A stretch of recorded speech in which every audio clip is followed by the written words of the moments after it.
अविनाश नमस्कार। जैन सर, मैं अविनाश साबले। मैं कॉमनवेल्थ गेम्स में एथलेटिक्स में 3000 मीटर इवेंट में इंडिया को रिप्रेजेंट कर रहा हूँ सर।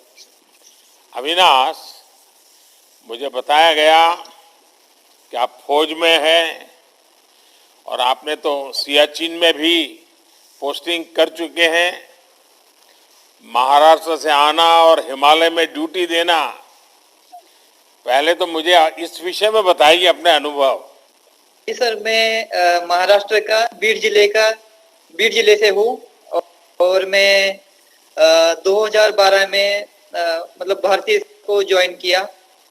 और उसके बाद सर मैं मतलब आर्मी की जो ड्यूटी होती है, नॉर्मल ड्यूटी में 4 साल मतलब मैं नॉर्मल ड्यूटी किया। और मतलब उसमें मुझे बहुत कुछ सीखने को मिला। जो 4 साल का मैं मतलब जो नॉर्मल ड्यूटी करते रहा, तो जो 9 महीने की जो मतलब बहुत मजबूत ट्रेनिंग होती है, बहुत हार्ड होती है। तो उस ट्रेनिंग ने मुझे बहुत मजबूत बना दिया। और मतलब उस ट्रेनिंग से मैं किसी भी फील्ड में अभी जाऊंगा तो मुझे लगता है कि मैं बहुत अच्छा करूंगा। और उसी ट्रेनिंग से मैं मतलब 4 साल के बाद जब मैं आर्मी ने मुझे मतलब एथलेटिक्स में जाने का मौका मिला, तो मैं बहुत अच्छा कर रहा। और मैं जो आर्मी की डिसिप्लिन है और जहां मैं इतना कठिन मतलब जगह पे रहा, तो मुझे काफी फायदा हो रहा है। अच्छा अविनाश, मैंने सुना है कि सेना ज्वाइन करने के बाद ही आपने स्टीपल चेज को चुना है। सियाचिन और स्टीपल चेज का भी कोई संबंध है क्या? हाँ जी सर। मतलब जो हमें ट्रेनिंग्स में जो मतलब वहाँ पे भी ऐसी ट्रेनिंग होती है जैसे आपको मतलब ये स्टीपल चेस इवेंट भी एक ऑब्स्टिकल का गेम है। मतलब जैसे इसमें हमें हर्डल्स को उसके ऊपर जंप करना है, फिर वाटर जंप को जंप करना है। इसी तरह है आर्मी की जो ट्रेनिंग, उसमें भी हमें बहुत सारे ऑब्स्टिकल के बीच में से जाना पड़ता है। जैसे क्रॉलिंग करना पड़ता है, या 9 फीट डिच होता है उसको जंप करना पड़ता है। तो मतलब ऐसे बहुत सारे ऑब्स्टिकल्स होते हैं जो ट्रेनिंग में। और यहाँ तो मुझे मतलब बहुत आसान लग रहा है। मैंने आर्मी ट्रेनिंग के बाद मुझे अच्छा स्टीपल चेस इवेंट में मतलब बहुत ज्यादा आसान लग रहा है। अच्छा अविनाश, ये मुझे बताइए कि आप पहले बहुत वजन ज़्यादा था और आपने बहुत कम समय में अपना वेट लूज किया और आज भी मैं देख रहा हूँ बहुत दुबले पतले दिख रहे हो। मैंने देखा था कि हमारे एक साथी नीरज चोपड़ा जी ने भी बहुत कम समय में अपना वेट कम किया था। और मैं समझता हूँ कि आप अपना अनुभव अगर कुछ बताएं कि ये आपने कैसे किया है, ताकि शायद खेलकूद की जगत के और लोगों को भी काम आए। सर मैं आर्मी में मतलब एक सोल्जर की तरह जब ड्यूटी कर, तो मतलब मेरा वेट काफी ज्यादा था। तो मैं जब सोचा कि मैं स्पोर्ट्स में जाना चाहिए, और मेरे साथ मतलब मेरे यूनिट ने भी और आर्मी ने मुझे मतलब बहुत मोटिवेट किया कि स्पोर्ट्स में जाना। तो मैंने सोचा कि अभी रनिंग करने के लिए तो मेरा वेट बहुत ज्यादा था। तो मेरा कम से कम 74 kg वेट था। तो मैं अभी ये कैसे होगा, लेकिन उन्होंने मुझे बहुत सपोर्ट किया। और ट्रेनिंग के लिए एक अलग से एक्स्ट्रा टाइम मिलता था मुझे आर्मी में। तो मैं ये वेट कम करने के लिए मुझे 3-4 महीने का टाइम लगा। और कितना उसके वेट बाद लॉस किया? जब मैं सर मैं अभी 53 केजी मतलब वेट रहता है सर मेरा 53 केजी। और मेरा तब 74 मतलब 20 केजी के बहुत कम किया। आसपास। अच्छा अविनाश, मुझे खेल की सबसे अच्छी बात, और ये जरूर मेरे मन को छूती है, कि इसमें पीछे की हार जीत का ज्यादा बैगेज नहीं होता है।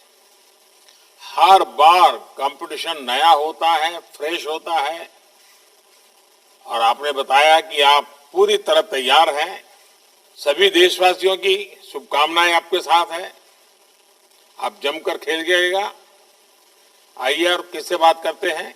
अंशिता जी नमस्ते। नमस्ते सर।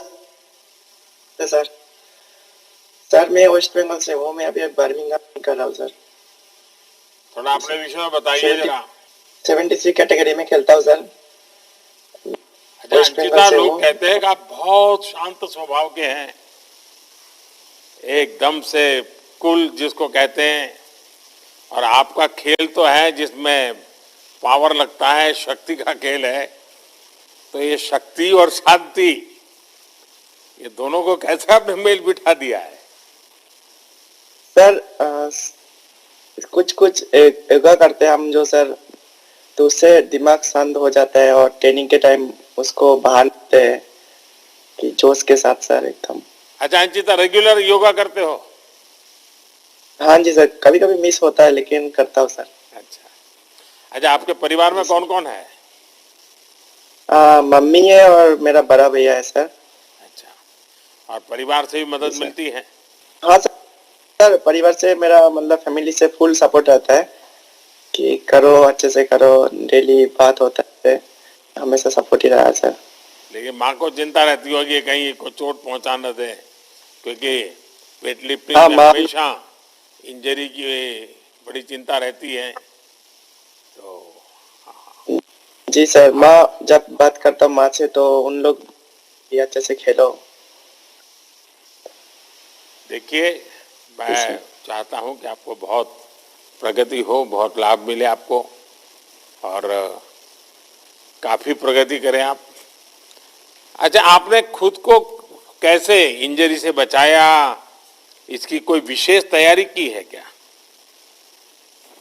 नहीं सर, इंजरी तो सर आता रहता है लेकिन उसके लिए सर हम फिर उसको ऊपर थोड़ा ध्यान देते हैं, क्या मैंने गलती किया पिछले टाइम में वजह से इंजरी आया, उसको मैंने फिर ठीक किया, फिर धीरे धीरे फिर इंजरी भी चलते गया, नहीं आया सर। अच्छा अंकित साहब, मुझे तो बताया कुछ करके कि सर। आप तो सिनेमा देखने के बड़े शौकीन हैं, फिल्में देखा करते हैं? तो ट्रेनिंग के हाँ कारण जी तो सर। समय नहीं मिलता होगा आपको। हाँ सर, तो नहीं मिलता है लेकिन कभी कभी जब फ्री होता है तो थोड़ा देख लेता हूँ सर। तो इसका मतलब कि कभी वहां से फ्री मेडल लेकर के आओगे, उसके बाद यही काम रहेगा फिल्म देखने का? नहीं नहीं सर। चलिए, मेरी तरफ से आपको शुभकामनाएं, और मैं आपके परिवार को भी उनकी सराहना करना चाहूँगा, विशेष करके आपके माताजी और आपके धन्यवाद। भाई को प्रणाम करता हूँ कि जिन्होंने आपकी तैयारी में कोई धन्यवाद। कमी नहीं आने दी है। मेरा मानना है कि जब कोई खिलाड़ी बनता है तो खिलाड़ी के साथ ही पूरे परिवार को तपस्या करनी पड़ती है। आप कॉमनवेल्थ में अपना सबसे अच्छा प्रदर्शन कीजिए, आपकी माताजी के साथ ही देश के लोगों का आशीर्वाद आपके साथ है। अंकिता, बहुत बहुत शुभकामनाएं आपको। धन्यवाद सर, धन्यवाद। Sir, I'm playing selected for the 2020 Commonwealth Games badminton, sir. अच्छा टीसा, आप कन्नूर जिले से हैं, वहाँ की तो खेती और फुटबॉल दोनों बहुत प्रसिद्ध है। आपको बैडमिंटन के लिए किसने प्रेरित किया? Sir, my father motivated me to play the sport. As volleyball and football is more popular in my hometown, but badminton is more convenient to play in that age, at the age of 5. अच्छा teacher, मुझे बताया गया है कि आप और गायत्री गोपीचंद दोनों अच्छी दोस्त भी हैं, डबल्स पार्टनर भी हैं। अपनी दोस्ती और ऑन फील्ड पार्टनरशिप के बारे में जरा बताइए। Sir, it is good bond with Gayatri. When we are playing, it's create a good combination when we are playing on court. And it's very important. I feel it's very important to keep good bond with our partners. अच्छा Tessa, आपने और गायत्री ने लौटने के बाद celebrate करने का कैसा प्लान बनाया है? सर, उधर जाके मेडल आए तो वी विल सेलिब्रेट। सर, पता नहीं अभी कैसे how we celebrate. PV Sindhu ने तय किया था कि वो आकर के आइसक्रीम खाएगी। सर, अच्छा, आपसे शानदार केरला शुरुआत की है। अभी तो पूरा कैरियर आपके सामने है, अभी तो आपकी जिंदगी शुरुआत है, और आप हर मैच में अपना 100% दीजिए, हर मैच को पूरी गंभीरता से लीजिए। मैच के बाद परिणाम कुछ भी हो, लेकिन आपका लगना यानी बिल्कुल आपको लगना चाहिए कि मैंने अपना सर्वश्रेष्ठ प्रदर्शन किया है। चलिए, आप सबको बहुत बहुत शुभकामनाएं, आपके पूरे सभी टोली को शुभकामनाएं मेरी। Good morning sir. हाँ सलीमा जी, कैसी हैं आप? ठीक है सर, आप लोग कैसे? तो अभी कहाँ, कोचिंग के लिए कहीं और है, बाहर है आप? हाँ जी सर, अभी इंग्लैंड में है हम लोग, अच्छा, हमारी पूरी यूके में टीम। है। अच्छा सलीमा, मैं कहीं आपके बारे में पढ़ रहा था कि आप और आपके पिता ने हॉकी के लिए बहुत संघर्ष किया है। तब से लेकर अब तक की यात्रा के बारे में अगर आप कुछ बताओगी तो देश के खिलाड़ियों को भी जरूर इंस्पिरेशन मिलेगा। हाँ जी सर, बिल्कुल। जैसे मैं एक गांव से हूँ, तो जैसे मेरे पापा भी खेलते थे पहले, जब उनका एज था, पर अभी तो बहुत टाइम होने पापा छोड़ दिए। तो मैं उनके साथ कहीं भी पापा जाते थे खेलने के लिए, तो मैं उनके साथ साइकिल में जाती थी खेलने उसके साथ। बस मैं बैठ के देखती थी कि मतलब कैसे गेम होता है। मैं पापा से सीखना चाहती थी कि मैं कैसे सीखूं हॉकी, मुझे भी हॉकी खेलना है। जैसे असुंता लकड़ा जैसे झारखंड से हुई, तो उनको मैं देखती थी कि मतलब इतने प्लेयर कैसे ये है, तो मुझे वैसे बनना है। तो मैं पापा के साथ साइकिल में जाती थी, फिर बैठ के देखती थी कि कैसे गेम होता है। तो बाद में धीरे धीरे मुझे समझ आने लगा कि बहुत कुछ दे सकता है अपना लाइफ को। तो मैंने पापा से ही सीखा है कि मतलब स्ट्रगल करने से हमें बहुत कुछ मिलता है।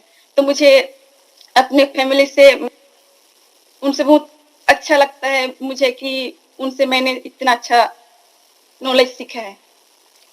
क्या सलीमा, टोक्यो ओलंपिक में आपके खेल ने सभी को प्रभावित किया था और आपका वो अनुभव मैं समझता हूँ अगर आप साझा करती हो टोक्यो वाला अनुभव, तो भी मैं समझता हूँ सबको अच्छा लगेगा।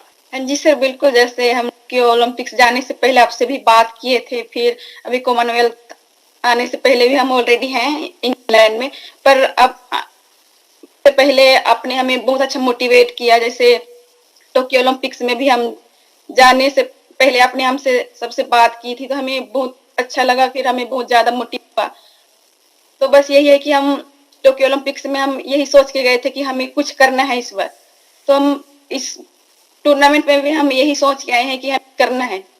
जैसे टोक्यो ओलंपिक्स में हमें, जैसे कोविड भी था तो हमें बहुत डिफिकल्ट हुआ था। जैसे साई में बहुत ज्यादा हमें ऑर्गेनाइज किया हुआ था। जैसे पहले वहाँ बहुत अच्छा हमारे लिए ऑर्गेनाइज किया हुआ था कि हम टोक्यो में जाके बहुत कुछ सीख के आए, फिर अपने दम पर बहुत कुछ करके आए। तो बस आप लोग हमें ऐसे सपोर्ट कीजिए ताकि हम और आगे तक जाएं। जैसे टोक्यो ओलंपिक्स हमारी एक बहुत अच्छा पहचान थी, जैसे हमने बहुत अच्छा खेला हमारी टीम, तो हमें इसको कंटिन्यू रखना है सर। सलीमा, आप छोटी सी ही उम्र में कई बड़े अंतर्राष्ट्रीय मैच खेल चुकी हैं और मुझे पक्का विश्वास है कि ये अनुभव आपको आगे भी बहुत ही मदद करेगा। आप बहुत आगे बढ़ेगी। मैं आपके माध्यम से महिला और पुरुष दोनों ही हॉकी टीम को अपनी ओर से और देश की तरफ से बहुत बहुत शुभकामनाएं देता हूं। आप Thank you, सभी sir. बिना किसी तनाव को मस्ती से खेलिए। सभी लोग सर्वश्रेष्ठ जब प्रदर्शन करेंगे तो पदक हर हाल में हो आना ही आना है। आप सभी को बहुत बहुत शुभकामनाएं। शर्मिला जी, मैं हरियाणा से। आप हरियाणा से हैं तो खेलकूद में तो हरियाणा होता ही होता है। अच्छा, आपने 34 साल की उम्र में खेलों में कैरियर शुरू की और आपने 2 साल में ही गोल्ड मेडल भी जीत कर दिखा दिया। जरा मैं जरूर जानना चाहूंगी चमत्कार कैसे हुआ, आपकी प्रेरणा क्या है? सर, मैं हरियाणा से जिला महेंद्रगढ़ से निवास करती हूँ। रेवाड़ी में मैं रहती हूँ। और सर, मेरी जिंदगी में बहुत बड़े तूफान आए हैं, लेकिन मेरा बचपन से शौक था खेलने का, लेकिन मुझे मौका नहीं मिला। फैमिली में भी गरीब थे। मेरे पापा, माँ ब्लाइंड थी, 3 बहनें, 1 भाई है हमारा, बहुत ज्यादा गरीब। सर, फिर मेरी छोटी उम्र में शादी कर दी गई, लेकिन आगे हस्बैंड कुछ नहीं मिले, बहुत अत्याचार किए। मेरी 2 बेटियां हैं सर, वो भी स्पोर्ट्स में है, लेकिन तीनों तीनों माँ बेटियों पर हम पर बहुत अत्याचार हुआ। तब मेरे माँ बाप मुझे अपने मायके में ले आए। 6 साल मैं मायके में रही हूँ सर, लेकिन मेरे मन में बचपन से ही कुछ करने का था, लेकिन कोई रास्ता नहीं मिला सर मुझे। तो सेकंड मैरिज के बाद मुझे खेल स्पोर्ट्स में हमारे रिलेटिव टेकचंद भाई जो है फ्लैग बैरियर रहे हैं, उन्होंने मेरे को बहुत सपोर्ट किया और उन्होंने डेली 8 घंटे सुबह शाम 4-4 घंटे बहुत मेहनत करवाई मेरे से, और उनकी वजह से आज मैं नेशनल में 1 साल 2 साल में मैं गोल्ड मेडल ले चुकी हूँ सर। शर्मिला जी, आपके जीवन की अनेक बातें ऐसी हैं जिसको सुन करके कोई भी ये सोचेगा कि भाई अब आगे जाना नहीं, छोड़ दो दुनिया में, लेकिन आपने कभी हिम्मत हारी नहीं। शर्मिला जी, आप वाकई हर देशवासी के लिए एक रोल मॉडल है, और आपकी 2 बेटियां भी हैं, जैसे आपने कहा। अब उनको भी जरा खेलकूद की समझ आ रही है, बेबी काफी रुचि लेती होगी, और वो भी आपसे खेल में पूछताछ करती रहती होगी, उनकी रुचि क्या है उन बच्चों की? सर बड़ी बेटी जेवलिन में है, अंडर 14 में अब खेलेंगी, लेकिन बहुत अच्छी बनेगी वो खिलाड़ी भी। अब भी शायद टॉप या हरियाणा में जब गेम होंगे उस दिन चलेगा सर। छोटी बेटी टेबल टेनिस में है। मेरी इच्छा है कि मैं मेरी बेटियों को भी खेल में लाके उनका भी जीवन अच्छी तरीके से बनाऊं, क्योंकि जो मैंने झेले हैं ये बच्चों पे न आए। उनको भी मैं अपने देश सेवा में ही।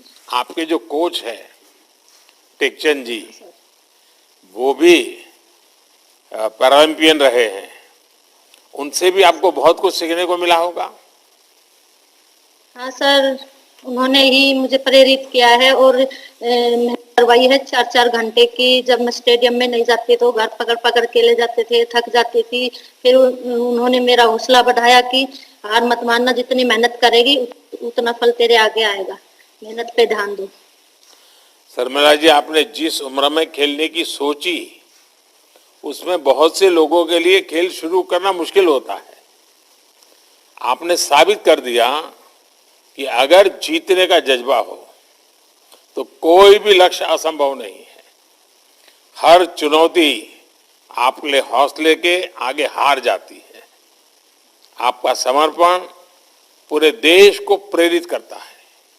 मेरी तरफ से आपको बहुत बहुत शुभकामनाएं, और आपकी बेटियों को आगे ले जाने का आपका जो सपना है वो अवश्य पूरा होगा। जिस लगन से आप काम कर रही है, आपकी बेटियों का जीवन भी वैसा ही उज्जवल बनेगा। मेरी तरफ से बहुत शुभकामनाएं और बच्चों को आशीर्वाद है। नमस्ते सर। नमस्ते डेविड, कैसे हो? ठीक हूँ सर। डेविड, आपका नाम तो एक बहुत बड़े फुटबॉल खिलाड़ी के नाम पर है, लेकिन आप साइकिलिंग करते रहते हैं।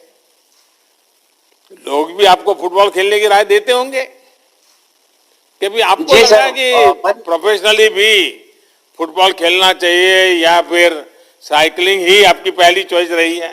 मतलब प्रोफेशनल खेलने का मतलब शौक था फुटबॉल में, बट हम लोग का वहाँ पे मतलब फुटबॉल का उतना स्कोप नहीं था निकोबार, इसलिए फुटबॉल का वो बढ़ नहीं पाया उधर पे। अच्छा डेविड, मुझे बताया गया कि आपकी टीम में और एक साथी का नाम भी मशहूर फुटबॉल प्लेयर के नाम पर ही है। फ्री टाइम में आप दोनों फुटबॉल खेलते हैं या नहीं? फुटबॉल नहीं खेलते हैं, क्योंकि हम लोग का मतलब ट्रेनिंग में ही फोकस करते हैं हम लोग अपना ट्रैक साइकिलिंग में, बस उसी में हम लोग का मतलब पूरा टाइम उसी अपना ट्रेनिंग में हम लोग चलाते हैं। अच्छा डेविड, आपने अपने जीवन में बहुत से कष्ट सहे हैं, पर साइकिल से हाथ कभी नहीं छूटा, और इसके लिए बहुत अधिक मोटिवेशन की जरूरत है। ये मोटिवेशन और ये अपने आप को मोटिवेट रखना, ये अपने आप में एक अजूबा है। आप कैसे करते हैं ये मतलब सर मेरा लोग बहुत मोटिवेट करता है मेरे को, क्योंकि आपको आगे जाना है और आगे मतलब मेडल जीत के आना है यहाँ पे, और ये मतलब बहुत की बात होगा कि मैं बाहर जाके अपना मेडल ले आएगा, और मैं बहुत। अच्छा डेविड, आपने खेलो इंडिया यूथ गेम्स में भी स्वर्ण पदक जीता था। खेलो इंडिया गेम से आपको कैसे मदद मिली? इस जीत ने आपके संकल्प को कितना और मजबूत किया? जी सर, वो मेरा पहला जर्नी था कि मैं अपना नेशनल रिकॉर्ड तोड़ा था 2 बार।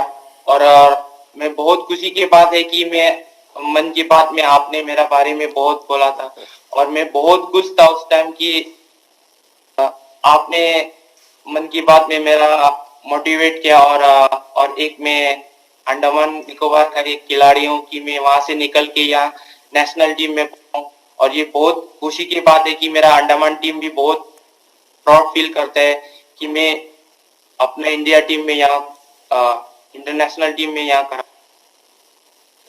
देखिए डेविड, आपने अंडमान निकोबार को याद किया और मैं जरूर कहूंगा कि आप देश के सबसे खूबसूरत क्षेत्र से आते हैं। आप 1-1.5 साल के रहे होंगे जब निकोबार में आई सुनामी ने आपके पिताजी को आपसे छीन लिया था। 1 दशक बाद आपने अपनी माताजी को भी खो दिया। मुझे याद है 2018 में मैं कार निकोबार गया था तो मुझे सुनामी मेमोरियल जाने का और जिन्हें हमने खो दिया उन्हें श्रद्धांजलि देने का अवसर मिला था। मैं आपके परिवार को प्रणाम करता हूं कि इतनी विषमताओं में भी उन्हें आपको प्रोत्साहित किया। आपके साथ हर देशवासी का आशीर्वाद है। देशवासियों की तरफ से आपको शुभकामनाएं भी हैं, देशवासियों की तरफ से आपको आशीर्वाद भी है और मेरी तरफ से आपको बहुत बहुत शुभकामनाएं, बहुत बहुत धन्यवाद। और जब विजयी होकर के आएंगे तो मेरा यहां आने का निमंत्रण अभी से दे देता हूं आपको। शुभकामनाएं, धन्यवाद।